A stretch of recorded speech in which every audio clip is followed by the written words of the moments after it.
Hello everyone. Let's discuss some important points while writing the chemistry paper, like the chemistry examination. Anyways, let's begin with the first one, which says that section 1 is important for numerical, diagrams, definitions and derivation. Now precisely when I talk about numericals, it is advisable to solve all the solved and unsolved numerical from the government textbook, because the major chunk is given to numericals with option around 20 marks. Anyways, if I talk about section 2, then section 2 is important for reactions and method of preparation. Also in your chemistry paper there is a 14 marks given to multiple choice question, 7 from paper 1 and 7 from paper 2. You have to solve all the MCQs from the government textbook, that is advisable. Anyways, if I go ahead with the discussion, for derivation, diagram is necessary if any. That reminds me of a derivation from thermodynamics. That's a derivation of work done, where the diagram of container and the piston is required.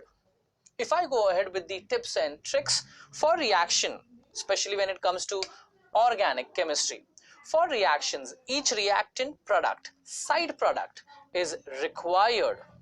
Conditions on the arrow is required. Balancing is required. Otherwise, your marks will be deducted for the same. What is more important, and rather what is more advisable, that you give explanation of those reactions. It is advisable or it is advisable to give explanation to those reactions. Let's go ahead with the sixth point. For mechanism, each and every step with necessary arrow explanation is required.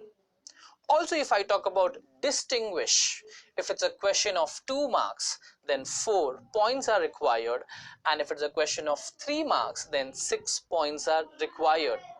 One important note which you have supposed to take care while writing distinguish, that in answer of distinguish, example is not considered as a point, and it is also advisable to underline the distinguishable words. All the definition and all the statement which you are writing should be as per the government textbook.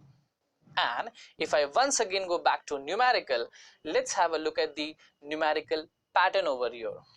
For a given question, you are supposed to solve the numerical by writing 1 given, second 2 find, and third is the formula, followed by solution, where in the solution you have to write the formula first, and then you have to give the solution, or you have to give the substituting, or you have to substitute in that given particular formula, followed by, once the entire calculation is done using log and antilog, the final answer should have the units also.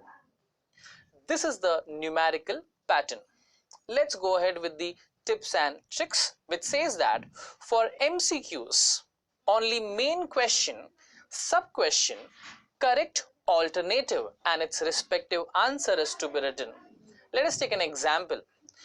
This is a multiple choice question of your board paper which has 4 options. Suppose in this case the correct answer is option C, then how am I supposed to write? Question answer will be question 1. I'll write the option, that is option C, followed by the respective answer, which is 0.5 and 0.33. Let us discuss the last point, which says that it is advisable to underline the keywords in each and every point for short and long answer. That's what I have for this particular session. Thank you so much.